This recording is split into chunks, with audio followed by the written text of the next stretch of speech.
Episode की शुरुआत मूजान से होती है। मूजान जाकर सीधा मास्टर ओबियाशिकी के सामने खड़ा हो जाता है। मूजान को देखकर ओबियाशिकी कहता है, ये तो हमारी पहली मुलाकात है ना? इस पर मूजान कहता है, देखो तुम्हारी हालत कितनी खराब हो चुकी है। ओबियाशिकी कहता है, आखिर तुम मुझसे मिलने मेरे सामने आ ही गए मूजान। वो डीमन जिसे मेरी फैमिली और डीमन स्लेयर कॉर्प कई सालों से ढूंढ रही थी। ओबियाशिकी की आंखों पर पट्टी बंधी होती है, इसलिए वो अपनी वाइफ आमाने से पूछता है कि आखिर मूजान कैसा दिखता है, जिस पर आमाने उसे बताती है कि ये तो सुपरस्टार माइकल जैक्सन की पूरी कॉपी है।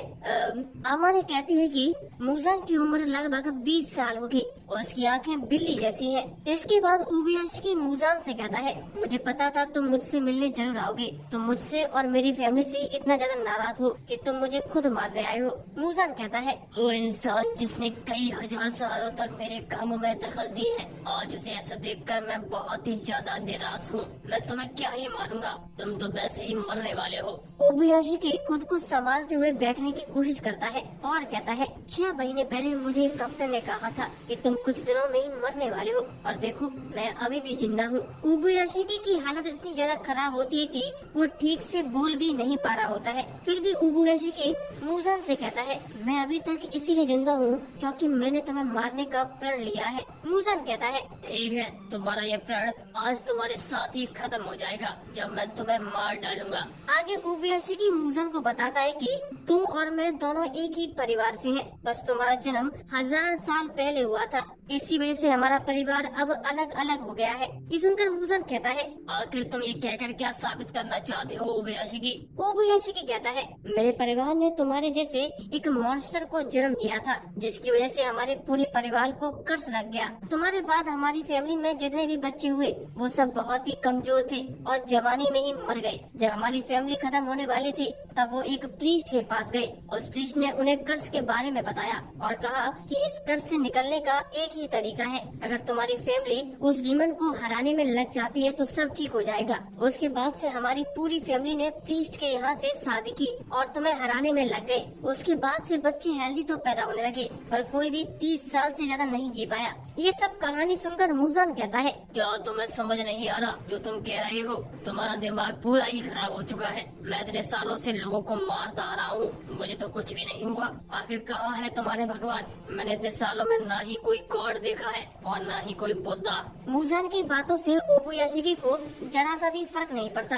ओबियाशिकी कहता है, ये तो सबकी अपनी अपनी सोच है। इसके बाद ओबियाशिकी मूजान से उसके सपने के बारे में पूछता है। मूजान सोचता है, मैं जिस डीमन स्लेयर कॉर्प के हेड को इतने सालों से ढूंढ रहा था वो आज मेरे सामने है। उसके बाद भी मुझे जरा सा भी उसके खिलाफ नफरत महसूस नहीं हो रही। हम देखते हैं कि पास ही में ओबियाशिकी की दोनों बेटियां खेल रही होती हैं। मूजान ये सब देखकर सोचता है, मुझे ये बहुत ही ज्यादा नॉस्टैल्जिक फील कर रहा है। मूजान को ओबियाशिकी, आमाने और उनकी दोनों बेटियों के अलावा इतने बड़े घर में और कोई भी दिखाई नहीं देता। ये सोचकर मूजान थोड़ा हैरान हो जाता है। आगे ओबियाशिकी मूजान से कहता है कि मुझे पता है तुम्हारे दिमाग में क्या चल रहा है, तुम अभी इटर्निटी और इमॉर्टल होने के बारे में सोच रहे हो। मूजान कहता है, हाँ सही बात है, और ये बहुत ही जल्दी पूरा होने वाला है जब मैं नेज़ुको को पकड़ लूंगा।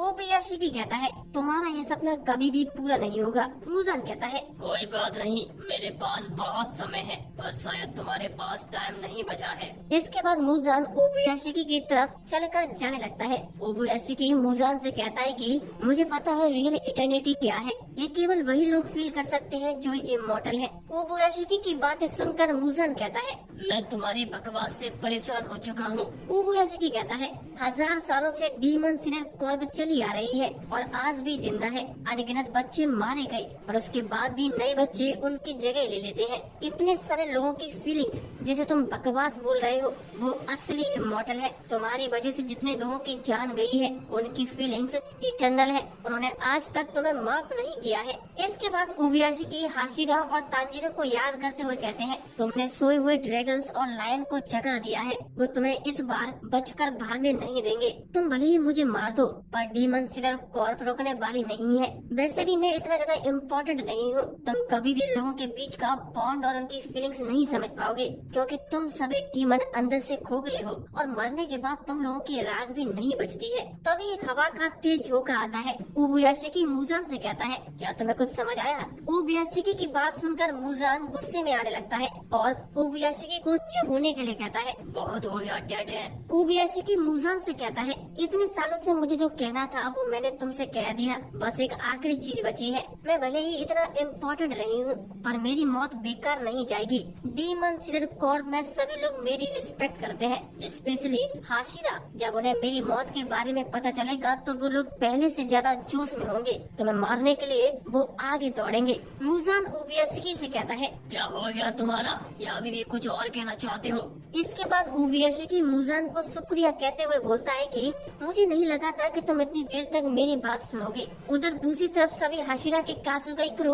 उनको उबुयाशिकी मेंशन पर हमले के बारे में बता देते हैं। ये सुनते ही सभी हाशिरा सब कुछ छोड़कर तेजी से उबुयाशिकी मेंशन की तरफ बढ़ रहे होते हैं। तांजीरो भी गियू के साथ होता है। इसके बाद हमें पास्ट का एक सीन दिखाया जाता है जिसमें सभी हाशिरा बात कर रहे होते हैं कि हमें मास्टर की सिक्योरिटी के लिए कम से कम 2 हाशिरा को उनके मेंशन पर रखना चाहिए। इस पर गियू में कहता है, मुझे बोलते बोलते 8 साल हो गए पर मास्टर हमेशा ही मुझे मना कर देते हैं। मास्टर के लिए उनके हाशिरा बहुत ही ज्यादा कीमती हैं। वो किसी भी हाशिरा को अपनी पर्सनल सिक्योरिटी के लिए नहीं रख सकते। शिनोबु बताती है कि आज तक जितने भी उबुयाशिकी फैमिली के हेड हुए हैं वो कभी भी अपने पास कोई भी गार्ड नहीं रखते थे।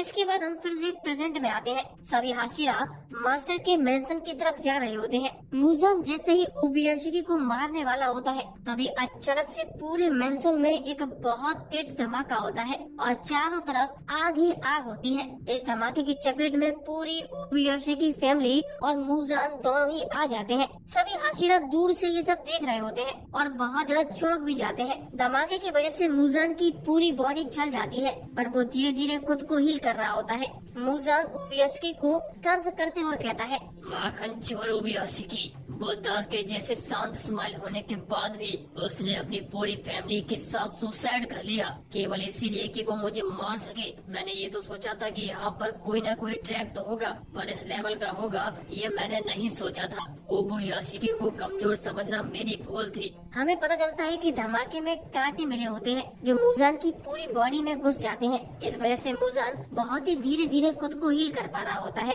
मुजान सोचता है, जरूर उबुयाशिकी ने कुछ और भी प्लान कर रखा है इसीलिए उसने मेरी हीलिंग को स्लो कर दिया है। मुझे यहाँ पर कुछ लोग आते हुए महसूस हो रहे हैं पर ये हाशिरा तो नहीं हो सकते। उबुयाशिकी के अंदर मेरे लिए इतनी ज्यादा नफरत थी कि उसने मुझे पकड़ने के लिए खुद को कुर्बान कर दिया। क्या उसके बीवी बच्चों को ये सब पता था? मुजान अभी तक इस हमले के शौक से नहीं निकल पाया होता है। मुजान की बॉडी जैसे ही हील होती है हम देखते हैं कि कोई मुजान पर अपना ब्लड डीमन आर्ट यूज करता है जिसकी वजह से बहुत सारे कांटे मुजान की बॉडी में घुस जाते हैं और अंदर जाते ही वो कांटे और ज्यादा फैलने लग जाते हैं जिसकी वजह से मुजान कांटों में ट्रैप हो जाता है और वो अपनी पावर्स भी यूज नहीं कर पा रहा होता है। तभी वहाँ पर तमायो आ जाती है और मुजान पर हमला करने लगती है। हमें पता चलता है कि ये डीमन आर्ट तमायो का ही होता है। तमायो बताती है कि ये डीमन आर्ट उस इंसान का ही है जिसे मुजान ने आसाकुसा में डीमन बनाया था। तमायो को अपने पास देखकर मुजान बहुत ज्यादा चौंक जाता है और सोचता है कि आखिर उबुयाशिकी मेंशन में तमायो क्या कर रही है। हम देखते हैं कि जब तमायो मुजान पर हमला करती है तब मुजान तमायो का हाथ अब्सॉर्ब कर लेता है। तमायो से बताती है कि मेरे हाथ में वो मेडिसिन थी जिससे डीमन को वापस इंसान बनाया जाता है। ये सुनते ही मुजान ये बात मानने से इनकार कर देता है पर मुजान के होश उड़ चुके होते हैं। तमायो कहती है, मैंने ऐसी मेडिसिन बना ली है, मैं ये अकेले नहीं कर सकती थी। मुजान तमायो का सर पकड़ते हुए कहता है, तुम्हारी मुझसे क्या दुश्मनी है? वो तुम ही थी जिसने डीमन बनने के बाद अपने पति और बच्चों को खा लिया था, इसमें मेरी कोई गलती नहीं है। तमायो कहती है, अगर मुझे पता होता कि डीमन बनने के बाद ऐसा होने वाला है तो मैं कभी भी डीमन बनना पसंद नहीं करती। मैं अपनी बीमारी से मरना नहीं चाहती थी बल्कि मैं अपने बच्चों को बड़ा होता देखना चाहती थी। मुजान कहता है, उसके बाद भी तुमने कितने सारे इंसान को मारा है, मैंने देखा था, तुम्हें कितना मजा आ रहा था। तमायो कहती है, इसी पाप का प्रायश्चित करने के लिए मैं यहाँ आई हूँ। मुझे अगर तुम्हारे साथ यहाँ पर मरना पड़ा तो मुझे ये भी मंजूर होगा। तभी तमायो ग्योमो को आवाज लगाती है। हम देखते हैं कि ग्योमे अपना लोहे का गोला घुमाते हुए अपनी पूरी पावर के साथ मुजान पर हमला करता है, जिससे मुजान का सर उसकी बॉडी से अलग होकर चूर चूर हो जाता है। अगले सीन में हमें ग्योमे का पास्ट दिखाया जाता है जब वो पहली बार मास्टर से मिलता है। मास्टर उस समय 14 साल के ही होते हैं, जबकि ग्योमे खुद 18 साल का होता है। मास्टर की बातें सुनकर ग्योमे को यकीन नहीं होता कि मास्टर उससे 4 साल छोटे हैं। मास्टर ग्योमे से कहते हैं कि मुझे पता है तुम्हें खूनी नहीं हो, तुमने बच्चों को डीमन से बचाया है। ये सुनते ही ग्योमे रोने लग जाता है। हमें बताया जाता है कि मरने से पहले ओबुयाशी ग्योमे को सारा प्लान बताते हैं कि मुजान उससे मिलने यहाँ पर 5 दिनों के अंदर आने वाला है। तब तुम लोगों को मुझे चारा बनाकर उसे मारना ही होगा। क्या तुम ये मेरे लिए कर सकते हो? ग्योमे मास्टर से पूछता है कि आपको ऐसा क्यों लगता है कि मुजान यहाँ पर आपसे मिलने आएगा? इस पर मास्टर हंसते हुए कहते हैं, कोई खास रीजन नहीं है, बस ये मेरी अंदर की आवाज है। हमें बताया जाता है कि सभी यूबियाशी की फैमिली के हेड के पास ऐसी पावर थी जिसमें वो फ्यूचर में होने वाले इवेंट्स को देख सकते थे। इस तरह से ओबुयाशी की फैमिली ने बहुत सारे पैसे कमाए और लोगों की जान भी बचाई थी। मास्टर ये काम केवल ग्योमे को सौंपते हैं क्योंकि उन्हें विश्वास था कि बाकी के हाशिरा उनके सुसाइड करने वाली बात को कभी नहीं मानेंगे। इसीलिए मास्टर ये काम केवल ग्योमे को देते हैं। ग्योमे भी इसके लिए राजी हो जाता है। मास्टर कहते हैं कि मैं आशा करता हूँ कि इसके बाद मेरे प्यारे बच्चों को मरना नहीं पड़ेगा। इसके बाद सीन फिर से चेंज होता है। हम प्रेजेंट में आ जाते हैं। ग्योमे ने मुजान का सर उड़ा दिया होता है, पर तुरंत ही मुजान खुद को हील कर लेता है। ग्योमे को मास्टर की बात याद आती है। मास्टर ग्योमे से कहते हैं कि अगर मुजान का सर कटने के बाद भी वो नहीं मरता है तो केवल एक ही चीज है जो मुजान को मार सकती है, वो है सनलाइट। इसीलिए अगर मुजान नहीं मरता है तो तुम्हें सुबह तक मुजान को रोक कर रखना होगा और उसके साथ लड़ते रहना होगा। पर मुजान को रोक कर रखना इतना आसान नहीं होता है। इतना सब होने के बावजूद भी मुजान खुद को तुरंत हील कर लेता है और ग्योमे पर एक हमला करता है।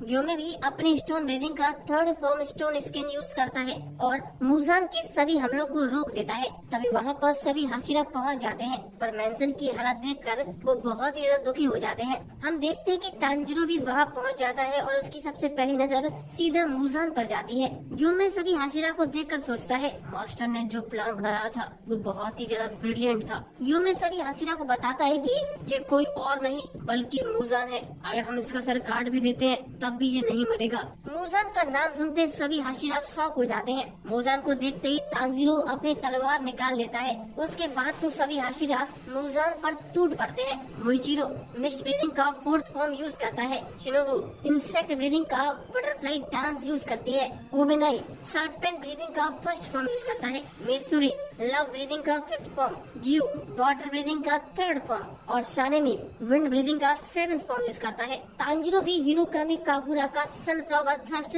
यूज करके मुजान पर हमला करता है, पर हम देखते हैं कि मुजान के कुछ अलग ही प्लान होते हैं। मुजान पूरे एरिया में अपना इन्फिनिटी कैसल ओपन कर देता है, जिस वजह से सारे हाशिरा तांजिरो, केन्या, इनोसुके, मुराटा और बाकी सभी डीमन स्लेयर्स जो उस एरिया में मौजूद थे सब के सब मुजान के इन्फिनिटी कैसल में पहुंच जाते हैं। हमें एक एक करके सारे डीमन स्लेयर्स इन्फिनिटी कैसल में गिरते हुए दिखाई देते हैं। इनमें कनाओ और जेनित्सु भी होते हैं। ऐसे मौकों पर जेनित्सु बहुत ज्यादा घबरा जाता है, पर हमें जेनित्सु बहुत ही ज्यादा काम और स्ट्रॉन्ग दिखाया जाता है। धीरे धीरे करके सभी हाशिरा और नीचे जा रहे होते हैं। तांजिरो मुजान के सामने जाकर उतर जाता है। मुजान हंसते हुए सभी से कहता है,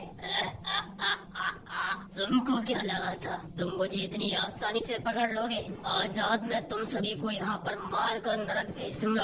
हम देखते हैं कि तांजिरो के नीचे का फ्लोर फिर से चेंज हो जाता है, जिससे तांजिरो नीचे गिरने लगता है। तांजिरो मुजान से कहता है, यहाँ पर केवल एक ही लोग नरक जाएगा और वो हो तुम मुजान। मैं तुम्हें इस बार भागने नहीं दूंगा। और इसी के साथ ये एपिसोड और हाशिरा ट्रेनिंग आर्क खत्म हो जाता है और इन्फिनिटी कैसल आर्क की शुरुआत हो जाती है। दोस्तों बताइए आपको ये एपिसोड और हमारा एक्सप्लेनेशन कैसा लगा है? प्लीज कमेंट जरूर करिए।